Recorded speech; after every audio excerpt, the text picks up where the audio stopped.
बंधुरात्मात्मनस्तस्य येनात्मैवात्मना जितः अनात्मनस्तु शत्रुत्वे वर्तितात्मैव शत्रुवत. 6.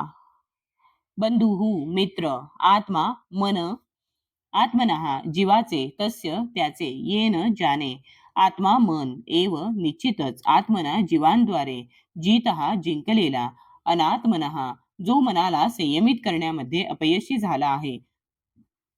तू परंतु शत्रुत्वामुळे वर्तेत राहतो. आत्मा एव तेच मन, शत्रुवत शत्रूप्रमाणे. ज्याने मनाला जिंकले आहे त्याच्यासाठी मन हे सर्वोत्तम मित्र आहे.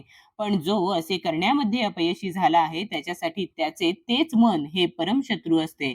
तात्पर्य: मनाला संयमित करणे हा अष्टांग योगाच्या अभ्यासाचा उद्देश असतो, ज्यामुळे मानवी जीवनाची ध्येय प्राप्ती करण्यासाठी मन हे मित्र होऊ शकेल.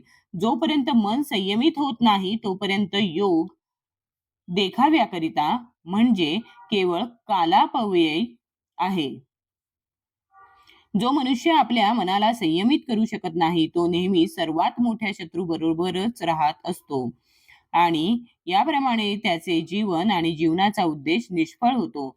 वरिष्ठांच्या आज्ञांचे पालन करणे ही जीवाची स्वरूपस्थिती आहे.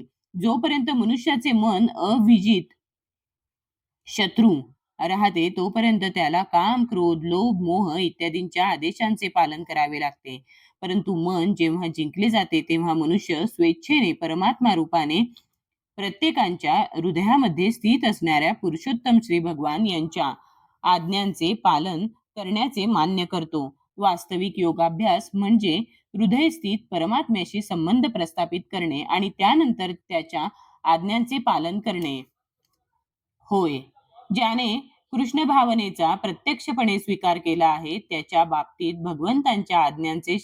भगवंतांच्या आज्ञांना शरण जाणे आपोआपच सिद्ध होते.